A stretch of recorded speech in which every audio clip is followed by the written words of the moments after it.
Radio 1070 and 98.9 FM, WINA.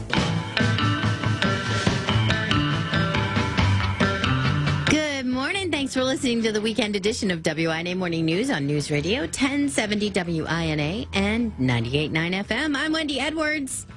When it comes to employment, millennial expectations, values, and skill sets are changing the American workplace, redefining the way we work, and putting pressure on businesses to adapt if they're going to remain competitive in recruiting and in operational performance. Now, most entrepreneurs easily see the millennial connection to relatively new fields like digital marketing and to entry-level positions and internships. But there's an interesting trend we're seeing now in how millennials are shaping the world of sales in particular.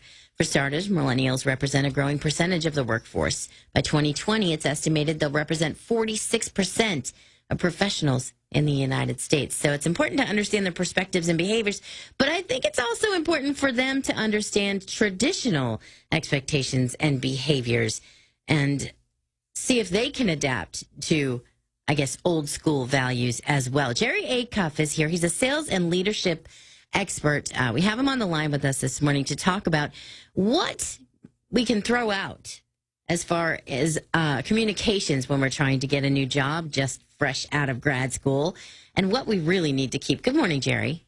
Good morning, Wendy. How are you? I'm doing pretty well. Millennials prefer texting, first of all, although that can create some serious tension in the office. The Wall Street Journal just put out an article that said bosses are saying, pick up the phone already.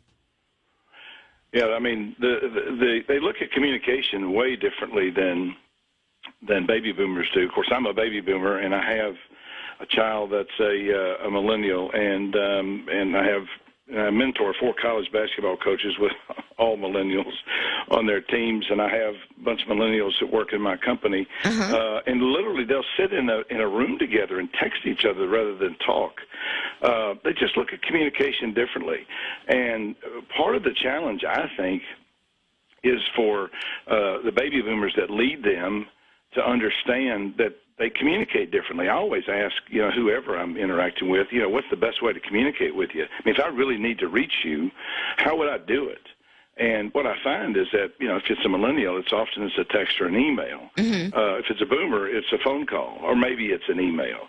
Now, boomers use technology, I think, a lot more than people realize. I think 85% of boomers have a computer. Most of them do text, but they don't do it like the millennials do. And I do think that technology has, in so many ways, defined how the boomers see, how the millennials see the world. And in some cases, that's not a good thing. Like in what cases? Well, like the reality is, I was listening to Simon Sinek, who I absolutely love, and he's the guy who created the whole idea of why do you work. And millennials are big on purpose and cause, and I want to work for the right reason. But the other reality is that technology, especially the technology that they've grown up with, has not encouraged them understanding and learning how do you actually build a meaningful relationship with somebody. And meaningful relationships are built by human contact. Their belief about relationships is different than baby boomers. Baby boomers, beliefs about relationships is that relationships are really, really important. And I have to build them, in a perfect world proactively, and they're a lot of work, and they're messy, and it's not fun sometimes, and I have to do it with people that I don't like. And the millennials, look at relationships differently. I mean, their idea of relationship is, 500 friends on Facebook, and how many people are you connected to on Instagram, and how many people are following you on Twitter, et cetera. And so they really haven't, in many cases, depending on their parenting, they haven't really mastered the idea of how do you build a meaningful business relationship with somebody, and that's not a good thing. Well, what do you think, by the way, we're speaking with Jerry Acuff. He is a sales and leadership expert at gotochange.com, or gottochange.com, I should say. Sorry about that, Jerry. That's right. You're talking about how millennials, for the most part, have difficulty when it comes to business conversations and business relationships. I think a part of that may come from the fact that they're so independent. Like they've been raised to be independent individuals. There's not a lot of teamwork that comes from millennials, unless you're really like you're working in a lab in college, you know, with a team that you have to do research with. Other than that, you're really not forced into those practices on a regular basis. And what happens when you get into the office and you're expected to maybe be a part of a team or to lead a team? Are you all just going to sit around texting each other at the conference table? I mean, how is that going to work? Well, I think a lot of this really goes back to, you know, I wrote a book called, I've written 2 books. One is The Relationship Edge in Business. It's how do you build a relationship with somebody that you don't naturally connect with? Mm-hmm.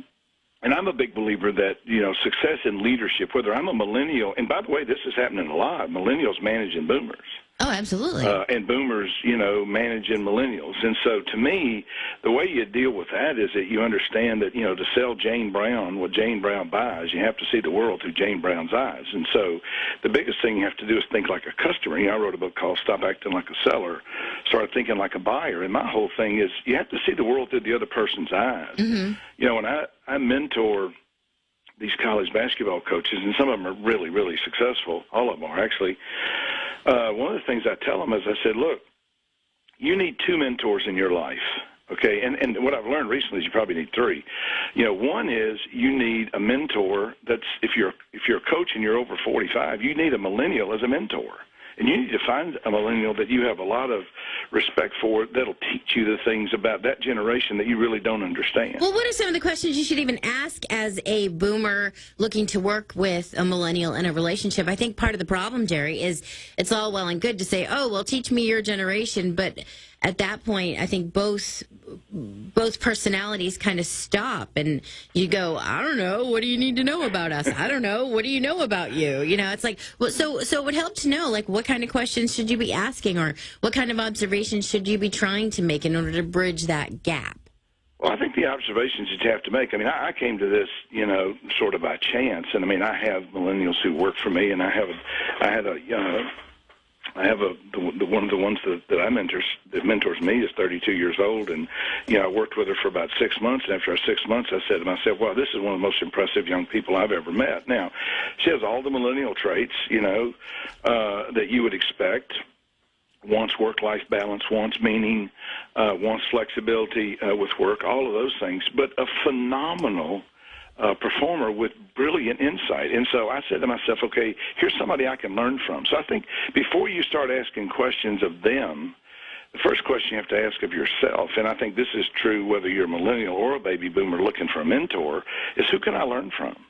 Who knows something I don't know? So, for example, I did a radio interview the other day in Detroit, and one of the millennials that follows me was listening, and she sends me a message. Now, she's 25 years old. Mm-hmm. She's Hispanic, and she's one of the most just unique young people I've ever met in my life. And so she sends me a text afterwards, and she says, how do I qualify to be your mentor about Hispanics?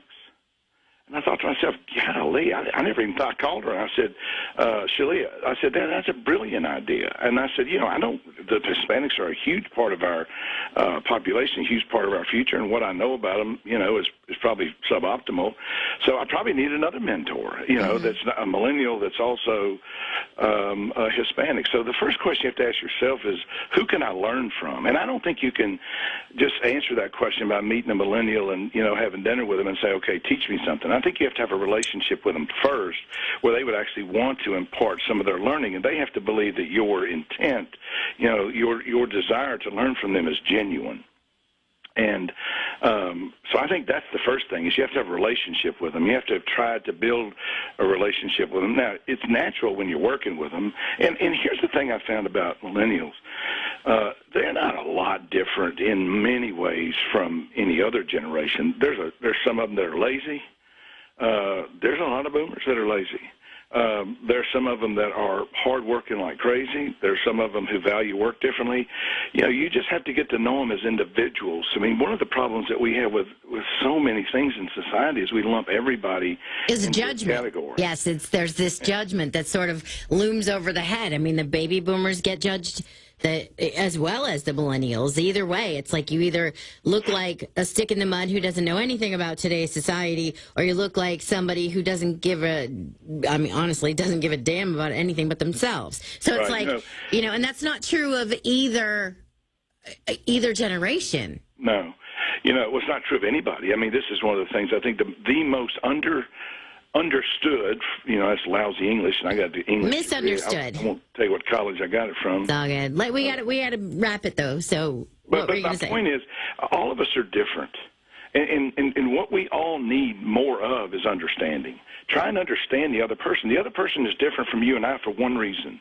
Their life experiences are different, and until I understand the life experiences that shaped you, I should not categorize you. I should try and understand you. That makes absolute sense to me. Jerry Acuff, thank you for joining us this morning. I appreciate that. Thanks, Wendy. All right. For more information, deltapoint.com. You can visit Jerry's website and find out that he's won CEO of the Year for 2016. Congratulations on that. Thank you. You're welcome. Take care.